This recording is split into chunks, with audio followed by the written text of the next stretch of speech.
خراج تحسین پیش کرتا ہوں، اور اگر پنجاب گورنمنٹ کا بھی اس میں کسی نے سوچا تو یہ بہت اچھی چیز ہے کہ عوام کی، دیکھیں عوام کی سب سے بڑی ضرورت کیا ہوتی ہے؟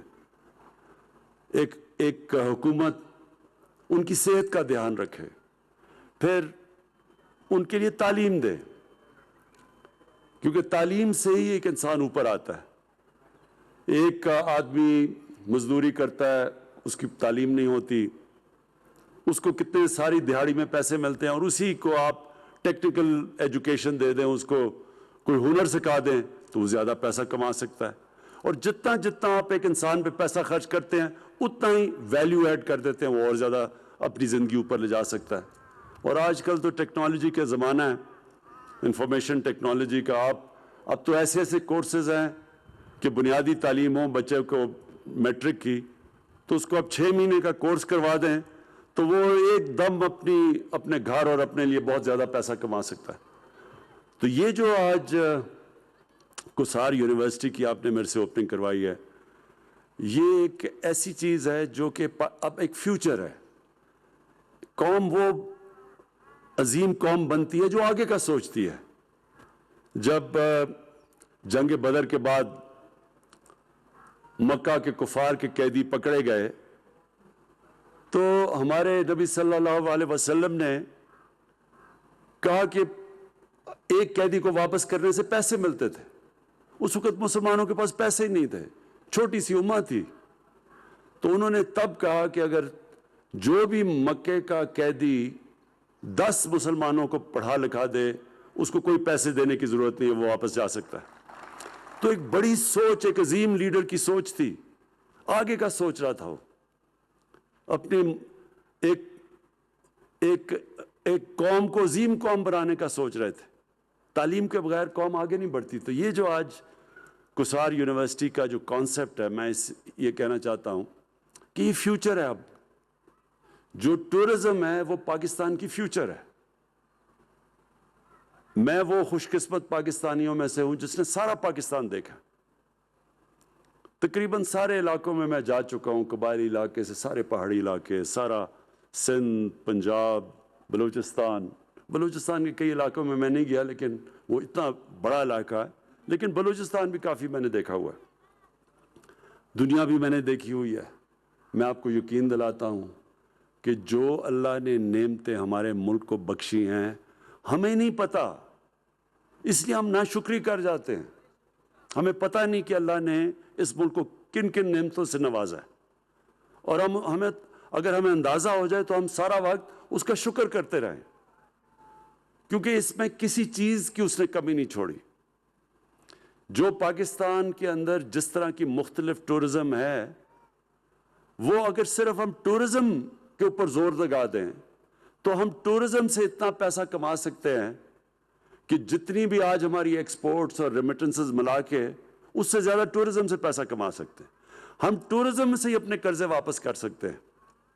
یہ اتنا زیادہ اللہ نے اس ملک کو ٹورزم میں دیا، لیکن ہم نے کیا ہے؟ صرف ٹورزم کروا کے آ کے مری میں آ کے بس یہاں رک جاتی تھی ہماری ٹورزم۔ وہ مری کی اتنی زیادہ آبادی، میں جب یہاں بچپن میں آیا کرتا تھا، وہ مری کیا تھا اور آج یہ مری کیا بن گیا، کیونکہ اس کے علاوہ کوئی اور ٹورزم سپاٹس ڈیولپ ہی نہیں کیا۔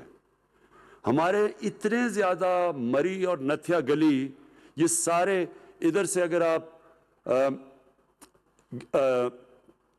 پختونخوا کی طرف بھی جائیں اور آپ گلگت کی طرف بھی جائیں، یہ جو سارا اس علاقے کے اندر اتنے زیادہ مری اور نتھیا گلی بن سکتے ہیں، لیکن کسی نے سوچا ہی نہیں کہ جو آتا تھا یہ نتھیا گلی اور گورنر ہاؤس، یا وہ زیادہ سے زیادہ نتھیا گلی گیا اور ادھر کا گورنر ہاؤس، کسی نے تو دیکھا ہی نہیں ہے اس ملک میں کس طرح کے ہمارے پاس علاقے تھے۔ تو اب یہ پاکستان بدلنے والا ہے، یہ سارے علاقے اب ڈیولپ ہوں گے، کیونکہ ہماری جو ٹورزم ہے وہ پچھلے 4-5 سال میں ہر سال دگنی ہو رہی ہے ٹورزم۔ ابھی باہر سے لوگ نہیں آ رہے، اندر سے ہی پاکستان کی ٹورزم تیزی سے بڑھتی جا رہی ہے، اور اس کی وجہ کیا ہے؟ Mobile phone. جو بھی کہیں جاتا ہے وہ موبائل کی تصویر لے لیتا ہے اپنی، وہ جب وہ اپنی فیس بک پہ لگاتا ہے, لوگ دیکھتے ہیں, لوگ سارے ادھر پہنچ جاتے ہیں. تو یہاں تو یہ سارا علاقہ کھلنے لگا, اور ٹورزم ایک فیوچر ہے پاکستان کا. میں پھر سے کہہ رہا ہوں, صرف ہم ٹورزم ڈیولپ کر لیں, ہم اپنے بیرونی ملک کے قرضے واپس کر سکتے ہیں. اور اس کے لیے یہ بہت ضروری تھا کہ اب تک ٹورزم کی ہمیں سمجھ ہی نہیں ہے. میں پھر سے مثال دیتا ہوں سوئٹزرلینڈ کی. ہمارا جو ناردرن ایریاز ہیں اس کا آدھا ہے سوئٹزرلینڈ, اور اس سے بہت کم خوبصورتی ہے سوئٹزرلینڈ میں ہمارے ناردرن ایریاز کے مقابلے میں, کیونکہ ہمارے ناردرن ایریاز میں تو آدھے دنیا کے جو 10-12 سب سے اونچے پہاڑ ہیں, آدھے تو ناردرن ایریاز میں ہیں ہمارے. تو سوئٹزرلینڈ صرف اس لیے کہ انہوں نے ٹورزم کو ڈیولپ کیا ہے, ٹورزم کو سائنس بنایا ہے. وہاں اس طرح کی جو ہاسپٹیلٹی, جو ٹورزم کے لیے کورسز ہوتے ہیں, جو آج کوسار یونیورسٹی آپ یہ شروع کر رہے ہیں, اس طرح کے کورسز ہیں وہاں. وہ سمجھتے ہیں ٹورزم کو. تو وہ ٹورزم سے اب ذرا یہ سن لیں, یا وہ $60 ارب کماتے ہیں یا $80 ارب کماتے ہیں. سوچیں 60 یا 80 ارب ڈالر وہ علاقہ کماتا ہے جو آدھا ہے ہمارے ناردرن ایریاز کے مقابلے میں, کیونکہ انہوں نے ٹورزم کو ڈیولپ کیا ہے. ہم نے ابھی ڈیولپ ہی نہیں کی ٹورزم. نہ ہمیں اندازہ ہے, نہ یہ ہاسپٹیلٹی میں لوگوں کو پتہ ہے کہ جب ایک ٹورسٹ آتا ہے اس کو کیسے آپ نے رکھنا ہے, ہوٹلز میں کیسے, یہ جو پوری سائنس ہے یہ. تو یہ بڑا اچھا قدم لیا آج پنجاب گورنمنٹ نے اس علاقے کو, جو صرف اب تک جس طرح صداقت عباسی نے بالکل ٹھیک کہا کہ وزیر اور بڑے بڑے لوگ آ کے یہاں مفت ٹھہرتے تھے اور ان کے لیے کروڑ روپیہ خرچ ہوتا تھا ٹیکس پیئر کا, آج اسی کو آپ نے ایک کوسار یونیورسٹی میں کنورٹ کر دیا ہے. اور یہ ادھر سے اب یہ نوجوانوں کو ایسا روزگار ملے گا, بلکہ روزگار ہی نہیں ملے گا, آپ اپنی ٹورزم کے لیے چھوٹے چھوٹے گیسٹ ہاؤسز بنا سکیں گے. اور یہ سارا علاقہ اور یہ جو بڑی مجھے خوشی ہوئی کہ آپ یہ جو کنیکٹ کر رہے ہیں ٹورزم ٹریل کوٹلی ستیاں تک, اور وہ نیچے, یہ بھی بڑا اچھا ایک, کیونکہ آپ ادھر سے پریشر اتاریں گے, نہیں تو سارے لوگ بس یہاں پہنچ جاتے ہیں مری میں. مری اور برداشت نہیں کر سکتا اتنا, یہاں اور ٹورسٹ نہیں آ سکتا. یا جتنی زیادہ پبلک آ جاتی ہے وہ تو چلنے کی جگہ نہیں ہوتی یہاں. اس لیے ضرورت یہ ہے کہ اور ہم ٹورزم کے ڈیسٹینیشن سپاٹس کھولیں.